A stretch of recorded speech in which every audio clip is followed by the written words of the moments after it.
नमस्कार दोस्तों, आपका स्वागत है हमारे YouTube channel exam master study पर। मैं सचिन राठौर आपके लिए लेकर आया हूं मनोविज्ञान साइकोलॉजी की क्लास, जिसका टाइम रोजाना शाम 4 बजे से रहता है।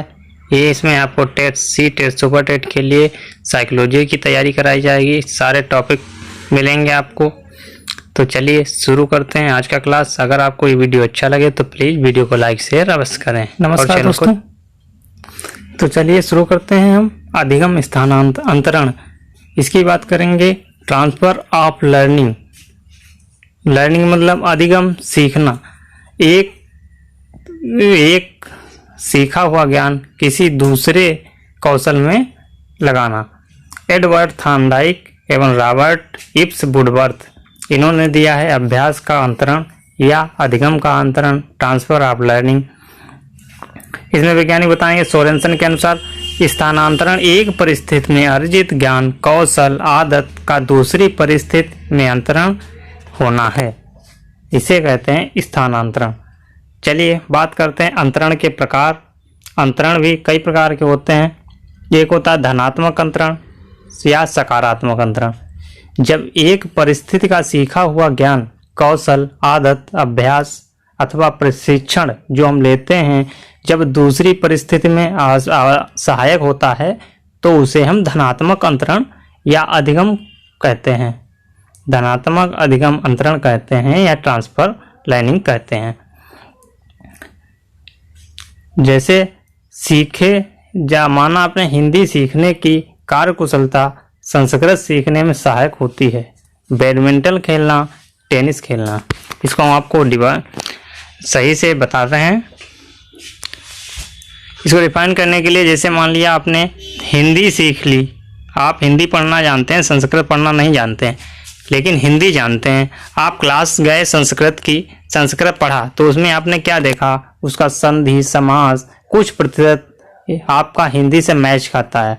तो इसका क्या है कि आपने हिंदी सीखा था, आपने हिंदी परिस्थिति उसका आदत, कौशल, अभ्यास करके हिंदी सीखा था, लेकिन जब संस्कृत पढ़ने गए तो आपका पूर्व ज्ञान जो हिंदी वाला था वो आपने उसमें लगा लिया, तो दोनों को इधर का ज्ञान उधर अंतरण कर लिया, स्थानांतरित कर दिया। यही अंतरण का धनात्मक प्रकार है। ये आपके लिए एक साइड का ज्ञान दूसरी साइड में लगाना, ये धनात्मक या सकारात्मक अधिगम अंतरण कहलाता है। इसी प्रकार जैसे बैडमिंटन खेलना, बैडमिंटन कैसे खेलते हैं, हाथ से खेलते हैं, और टेनिस भी सेम तरीके से लगभग खेलते हैं, तो इसीलिए ये भी एक धनात्मक अंतरण हुआ। अगली बात करेंगे नकारात्मक अंतरण या अधिगम। नकारात्मक अधिगम क्या होता है, जब एक परिस्थिति का सीखा हुआ ज्ञान, अर्जित कार्यकुशलता दूसरी स्थिति में बाधा उत्पन्न कर दे। इसके परिभाषा हम आपको जैसे एग्जाम्पल देके समझाते हैं। इसमें क्या है, जैसे हिंदी टाइपिंग करने वाले व्यक्ति को इंग्लिश टाइपिंग में बाधा उत्पन्न होती है। अभी आप लैपटॉप पे लिए बैठे हैं, डिफिनीशन इसकी दोबारा सुन लीजिए पहले।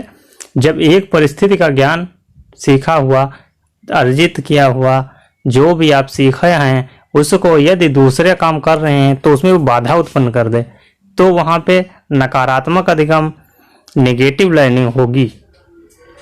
जैसे हिंदी टाइपिंग करने वाले व्यक्ति, जैसे आप हिंदी टाइपिंग जानते हैं और यदि आपसे बोल दिया जाए कि लैपटॉप पे इंग्लिश टाइपिंग कीजिए, तो क्या कर पाएंगे? नहीं, तुरंत आप नहीं कर सकते, क्योंकि आपने तो हिंदी देखा है, आपने देखा ए से इंग्लिश जानते नहीं हैं, हिंदी जानते हैं, ए से आ बनता है, तो आप ए से आ बना देंगे, लेकिन अभी वहाँ उस की से दूसरा भी बनेगा। इंग्लिश और हिंदी टाइपिंग में बहुत डिफरेंस है, इसलिए नहीं बना सकते हैं। तो वो आपको जब भी दबाएंगे, हिंदी लिखेंगे तो उसमें कुछ और बटन दबाने पड़ेंगे, और जो इंग्लिश लिखेंगे तो उसी बटन पे आपका उंगली चला जाएगा। ये आपको बाधा उत्पन्न करेगा, अपेक्षा उसके जो बिल्कुल नहीं जानता। चलिए बात करेंगे अगले नेक्स्ट, शून्य अधिगम अंतरण। इसमें क्या है, न कोई फर्क पड़ेगा किसी पे, या वास्तव में अंतरण होकर अंतरण की उपस्थिति को दर्शाता है। जब एक परिस्थिति का सीखा हुआ ज्ञान किसी अन्य स्थिति में कोई प्रभाव न डाले तो उसे शून्य अधिगम अंतरण कहते हैं।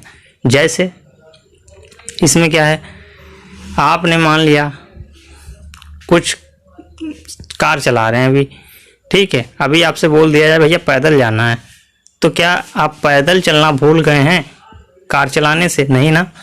आप कार चला रहे हैं, कार चलाएंगे, ड्राइवरी करते हैं, तो हर कोई पैदल चलना नहीं भूल जाता। पैदल चलने को होता तो पैदल चलता है, उसे शून्य अधिगम अंतरण कहते। तो उसके ऊपर कार चलाने से कोई फर्क नहीं पड़ा, ये शून्य अधिगम अंतरण हो गया।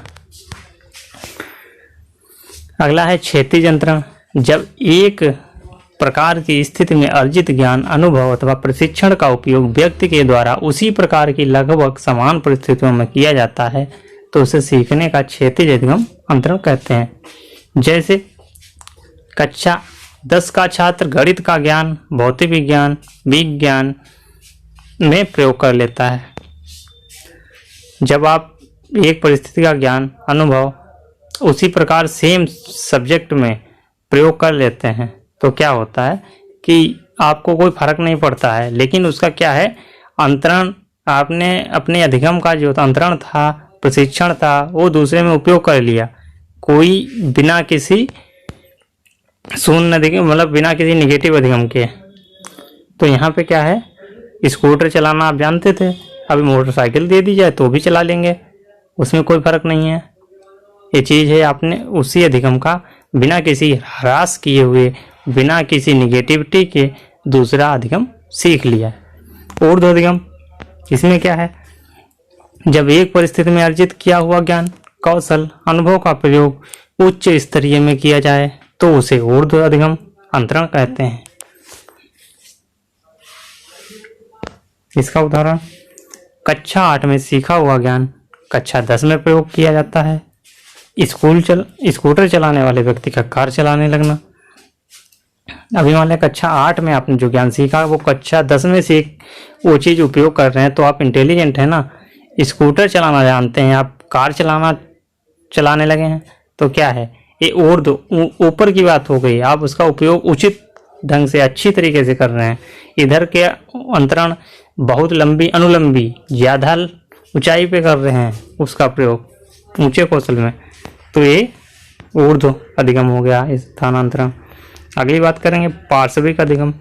जब शरीर एक अंग द्वारा अर्जित कार्य कुशलता उसी अंग की दूसरी संबंधित कार्य कुशलता को प्रभावित करे तो उसे पार्श्विक या एक पंछी स्थानांतरण कहते हैं। जैसे दाएं हाथ से हिंदी लिखने की कुशलता का उस हाथ से ही संस्कृत लिखने में सहायक होती है। दूसरा उदाहरण देख लीजिए, दाएं हाथ से बैडमिंटन खेलना तथा दाएं हाथ से टेनिस खेलना। अगला उदाहरण, पियानो बजाने या टाइप करने, एक ही हाथ से तो सरल कार्य हो रहे हैं, डबल कार्य हो रहे हैं, तो यहाँ पे क्या है, पार्श्विक अधिगम है। अगली बात करते हैं द्विक पार्श्विक अधिगम।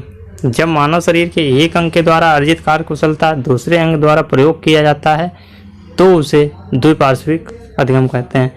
ऊपर वाले में पार्श्विक में क्या था, एक ही हाथ से दो कार्य कर सकते हैं, लेकिन यहाँ पे क्या है, द्विपार्श्विक, एक ही कार्य को दो हाथों से कर सकते हैं।